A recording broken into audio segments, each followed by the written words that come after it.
Hi, Brett. How are you? I'm good. Tell me about your latest discussion. The latest discussion was on heroes, not superheroes, just regular heroes, and how we identify a hero and what it means to be a hero. So what are some of the definitions you came up with? Well, our initial definition was somebody who risked their life to save others. But that didn't seem to be adequate. We could think of examples like Martin Luther King, somebody who was unquestionably a hero and yet hadn't directly risked his life to directly save someone. So he might have saved a whole lot of people, and he certainly risked his life, as is evident. But he didn't really meet that definition well, so we struggled to come up with a better definition. And that took us through a whole bunch of different examples, but we finally got to the point where we said you had to do an act of bravery that was not selfish, that was selfless, that was in the interest of some other. You know, I think I'm going back to the Martin Luther King example, and he helped a lot of people, and I don't know if you would call it indirectly. So I don't know that if he saved them, but he changed their lives for the better, right? Right, yeah, absolutely. And there are people who do heroic acts that change a large number of people's lives forever. Schindler is another example of someone like that. We came and looked at other people who had made a huge difference in people's lives, like, say, Salk, who invented the polio vaccine. And we stumbled across that example. It made things difficult. There was a lot of disagreement in the group whether or not Salk was a hero. If he was, maybe he was a hero within a community, like a medical hero. And that's how he's referred to in the literature that talks about him in heroic terms, as a medical hero. A medical hero. So not really the kind of hero we were looking to try and capture. And there are other examples as well. And there are people who you definitely wouldn't consider a hero, like, say, Hercules. Did lots of wild things, has legendary status, but isn't really a hero. So the legend maybe is sort of like a person who's well known for the acts they do, but the acts aren't necessarily the acts of a hero. They aren't necessarily selfless, and they aren't necessarily to help others. So Martin Luther King sort of was a pivot point for us and transitioned us into the point of looking at, was the act brave, or acts brave, and was it a selfless act? So few people would question that Martin Luther King was brave. I mean, he was stabbed, he was arrested, he was shot. Everything that you could imagine happened to him. So he was definitely a brave man in the face of all of that. And his actions were selfless. While he was a black man and would benefit from civil rights, he wasn't looking for personal benefit. He was looking for the benefit of all. He felt, and I believe this is embodied in, like, the I Have a Dream speech, that both minorities and majorities would live a better life if everyone was understood to be standing on equal ground. Do you have any other examples of heroes that you examined? One of the other heroes that we examined was an unnamed man. I couldn't remember his name. But he invented the wheat that grows in Mexico, which has unusual soil conditions and problems like that. And he went through extensive testing to come up with this wheat. He also was instrumental in coming up with wheat that grew well in the United States. And he has literally saved millions of lives through food. He's dramatically changed an entire culture even, through this wheat product that he developed with an unbelievable amount of work, just endless days and nights and that sort of thing. And his work was truly helpful to a large number of people. It required a certain degree of bravery. He was out in the middle of nowhere. He didn't speak Spanish, all this stuff. But it really didn't meet the level of bravery and the direct tie of a selfless act to make him a hero. He was paid. He benefited immensely in reputation and everything else from this development of the wheat. So it wasn't necessarily selfless in the way that you'd expect. Other heroes we looked at extensively were first responders. first responders almost always run into a burning building. And that alone, in and of itself, is an enormous act of bravery. We initially went to the 9/11 responders who died. But, in talking about just first responders in general, it takes a certain degree of bravery to just do that. It does. When people are running away, they're running toward. Right, and that's usually the military's thing. When people are shooting, we run towards the bullets, and that too is an act of bravery. And the firemen are paid, but often their act is selfless, and above and beyond the call of duty.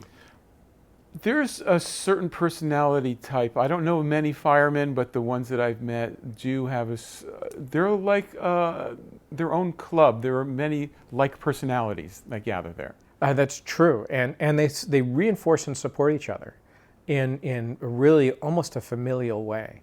It's amazing organization, and we're lucky to have volunteers here in Greenbelt. Yeah, we are. Yep.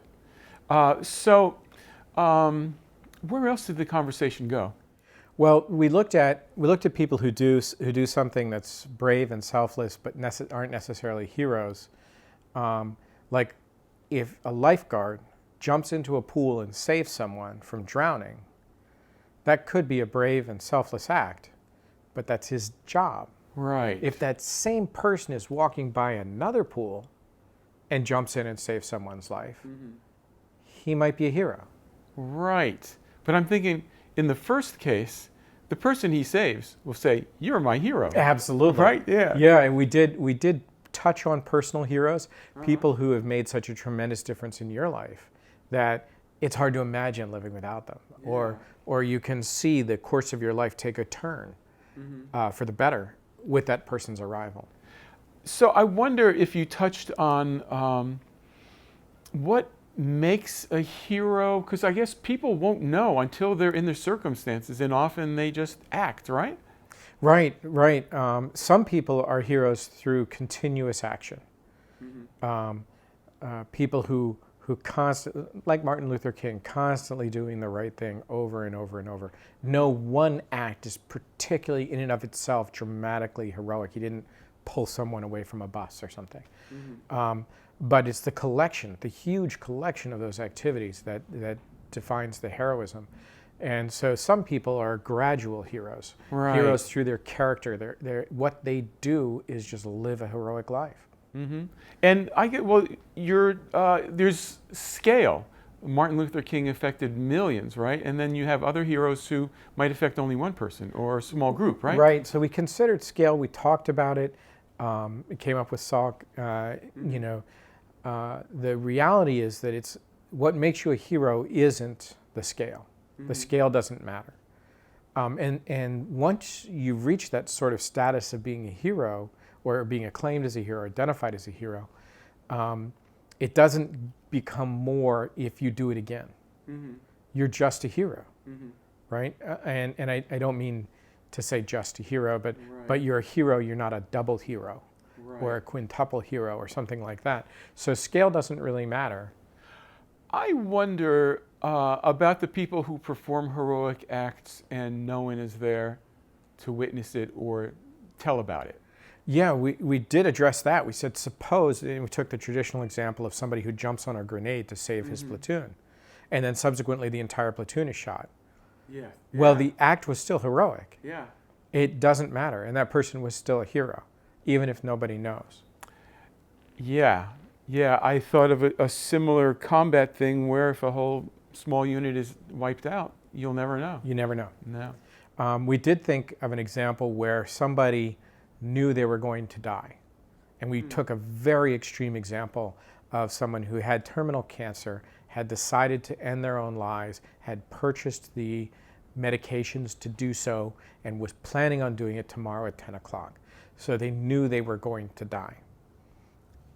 When that person charges a mass shooter and is shot, is he a hero or she? And the decision of the group was, yes, that's a heroic act. Even if you know you're going to die, even if that just happens to be the way you're going to die, right. It took bravery to do it. Yes. It was a brave act. And even though you wanted to die and you were going to die, you didn't have to do it that way. Exactly. So it remained selfless. Yes, you did it for others, yes. Right. Now, the motive does matter. If you wanted to commit suicide and then you chose to jump in front of a mass shooter, there is some question about whether that would actually be heroic or not. I think the reality is it would be so hard to tell, definitively tell, that was the case. So it's possible. We also brought up the example of someone who had been condemned to death for heinous crimes, saving another inmate when the jail collapses, knowing he was going to die shortly, and ends up giving his own life for this other. Still a heroic act. Maybe not the entirety of that person's heroic. So the circumstances dictate a lot of this. They matter. Yeah. And almost no hero is known when they do their act, or whatever their initial heroic act is. People become known as a result of doing that act. So trying to say, we did take a moment and say, well, maybe it's because you're well known for that act that makes you a hero. But the reality is the publicity around it and the acknowledgement of your heroism doesn't make you a hero. It's the act that makes you a hero. Yep. So I guess my thoughts are, I would like to salute the heroes, the unacknowledged heroes. Oh, yeah. Yeah. And even the personal heroes.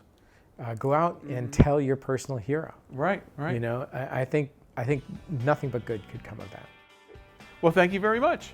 My pleasure. And I want to invite you and everyone else to the Thoughtful Discussion Group next Tuesday from 7 to 9 in the Roosevelt Center at the tables with the umbrellas.